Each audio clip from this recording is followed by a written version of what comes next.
Hi, I'm Massey. I'm Senior Combat Designer on EVE Vanguard. And I am CCP of Apex, and I'm the Art Director on EVE Vanguard. I got to play a little bit today. One of the first things I noticed, I look up at the sky, and there's just an entire starfall of ships and debris crashing onto the planet. Yes, there is. And I think to myself, like, I've seen some pretty cool skyboxes in video games. Yeah. But that might be one of the coolest things.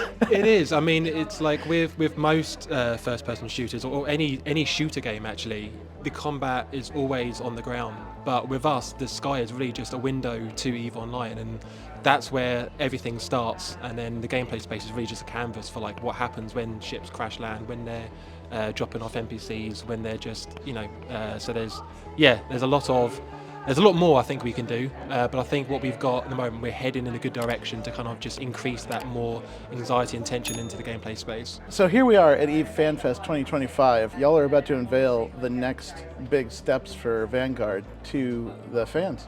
And how exciting is it to be able to share like not only the event that's coming up next, but also the early access launch window for next year? I think there's a lot of weight off our shoulders because I think now like we've kept so many things. We've been working on so many things for so long. It's good to finally have like an opportunity to kind of show fans and players what we've actually been working on and the direction we're heading towards. So from an art direction perspective, it's really trying to exaggerate planets feeling like hell. As soon as you insert, you kind of want to feel like you're inside of I guess Pandora's box of fears and phobias to actually start your journey. So it's great to kind of just have another checkpoint where we can show more of that. Yeah, for me, it's been great getting beyond that point where we're kind of just looking at the early parts of what the shooter is. We're able to start talking about what the MMO aspect of Vanguard is, and we've started by working on the core shooter, and in the keynote and in all the information that's coming out, we're talking very much about how we don't just build bridges to EVE Online, but that Vanguard has its own MMO aspect within it completely. So we're excited to finally show people that we're not an extraction shooter that people thought we might have been, and that we are a fully fledged MMO, and that there will be crossover between the two games, but there's a full MMO FPS experience within Vanguard, which we are finally kind of revealing for the first time.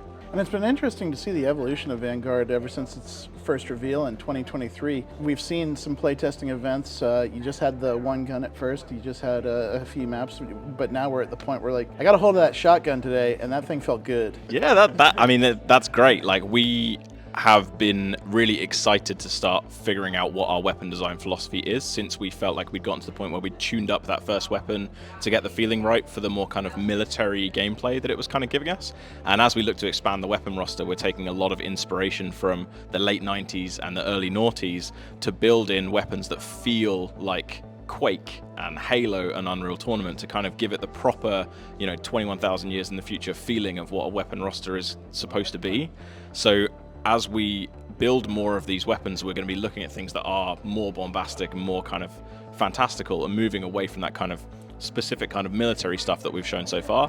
And hopefully people will feel the same kind of nostalgia that we've been feeling in our early playtests of those concept weapons. And speaking to like that MMO aspect of it, to see the systems that have evolved alongside it, EVE Vanguard was always presented to us as not something separate from EVE Online, sort of like a sister parallel experience to it. To see it expand past the gunplay to like, we have a mining laser, we can craft in the field, we can adapt our strategies and our roles in the field on the fly. How difficult has it been to sort of expand those systems out to where Vanguard is right now and where it's going? The beauty of it is that we already have these established playstyles and these established motivators from what we see people doing in EVE Online, and translating that to the boots on the ground experience has been a challenge somewhat, but ultimately we know what people enjoy about participating in the EVE universe. So taking all of those things, building the mining lasers, building the weapons, ultimately it's just giving us that window for those EVE curious players that aren't ready to jump on board with the spaceship game and want to look at something a bit more familiar from the first person perspective, and really kind of let them participate in what EVE is. And speaking of the design aspect, like, it is wild. As a person that's dabbled in EVE Online over the years and has seen the ships and the planets and the grand scope of space, to be boots on the ground and see giant ship wreckages and not only see them, but be able to walk inside of them. Like, how fun has it been to design the inside guts of ships in EVE Vanguard into these maps? Yeah, it's amazing. It's something that a lot of games actually stay away from, because a lot of games kind of stay with kind of like 90-degree kind of like covers where we've tried to kind of embrace how chaotic the environment can be from the ships. So over time, when we start to introduce different kind of, I guess, level design themes, we'll be able to express the kind of the full breadth of the different kind of gameplay space. So Wreckage is way more of that kind of like chaotic nature where it's almost exaggerating the kind of the players' kind of emotion that they're going through as they're going from like inserting and then going inside like the heart of the wreckage. So increasing that anxiety and tension, the closer you get to the heart of like the dying beast, I guess, is really exciting. And I think what we can do more of in the future is, especially with EVE Online, they've only sort of semi-recently introduced the Skinner system. And what we've got at the moment is we've got the wreckage that we've got inside of the biomes are kind of black and grey, but I think it's a good opportunity for us to show like more colour based on like the Skinner system and kind of really add more variety into the environment. Yeah, and from a gameplay perspective, I think it's amazing to have the two ends of the spectrum. When you see the game in EVE Online, you can kind of start to place things as almost like miniatures with the way that it's all presented, and you kind of lose some of that scale to come in with the boots on the ground, and you kind of see everything as kind of what feels like the lowest thing on the food chain. When you're kind of looking up at everything in the sky, you're going, oh my god, all of this stuff is so much bigger than me.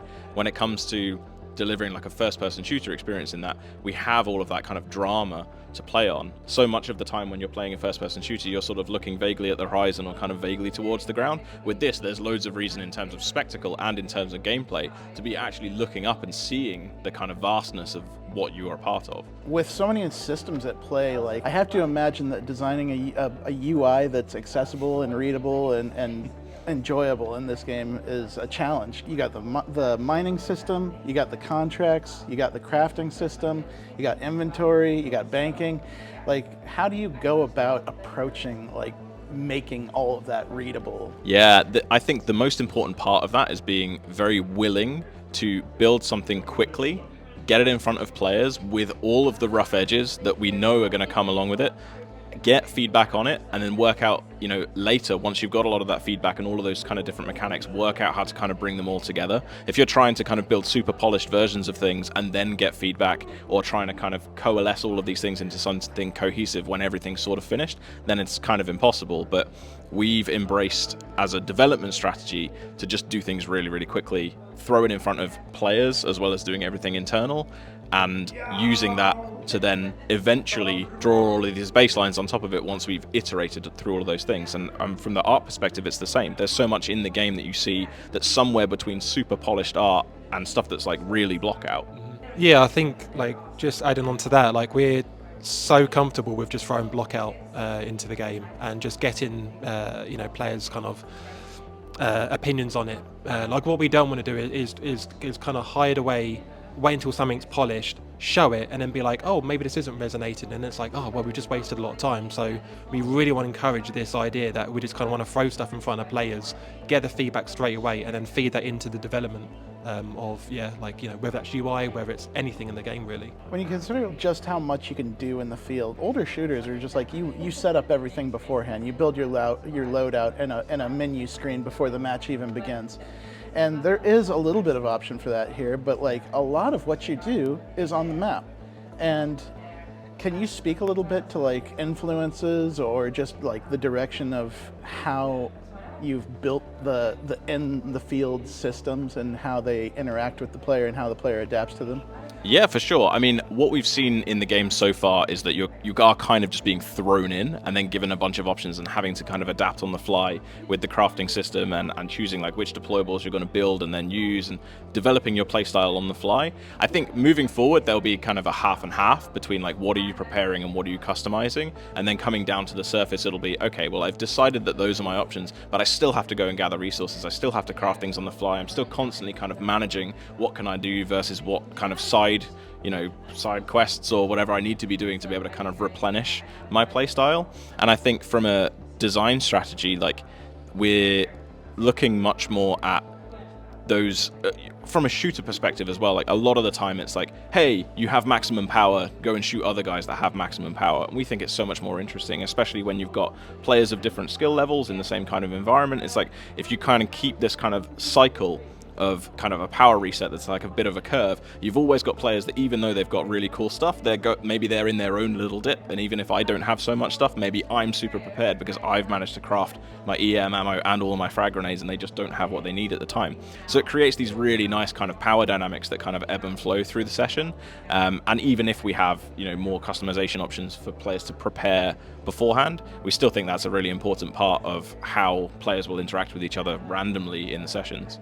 And as we approach the September 16th event later this year, what are you most excited for players to see once we get there? For me, it's seeing the progression from being like a one-weapon shooter to having kind of more of a roster, and people starting to see the direction that moves us away from something that's kind of just quite anonymous military in the combat to something that's got a lot more character. Like the weapons that we're trying to put in people's hands are going to have a level of mastery that could even feel a little bit gimmicky right at the beginning before people kind of get the hang of it. And it means that there's all of these like little mastery progression tracks with the different weapons, and that's the same kind of thing that we want to be seeing with the suits. And then when you introduce customization to all those things, there's always those little soft kind of like game knowledge kind of resets that you're kind of going through to be adept at the game, and hopefully when it comes to the September 16th event, people will start to see that the weapons that we're putting in their hands are inspired by those old school games and help and kind of harken back to what we think is that golden era of shooters that we want to leverage. And you know, EVA's run since the early 2000s, like there's very much kind of a marrying of those kind of things that we're trying to emulate and stand on the shoulders of those giants with the kind of history of EVE, and it kind of all nicely ties together, and hopefully that's what people will see in the event. I think from my perspective, it's the new player journey and kind of breadcrumbing a little bit about who you are and why it's important to play the game and what's at stake. And I think that new player journey is really, I think, a good opportunity for us to show players what does the EVE universe look like from a first-person perspective, and showing that window between us and the EVE Online, I think, is just a really good sort of snippet of what's to come later down the line.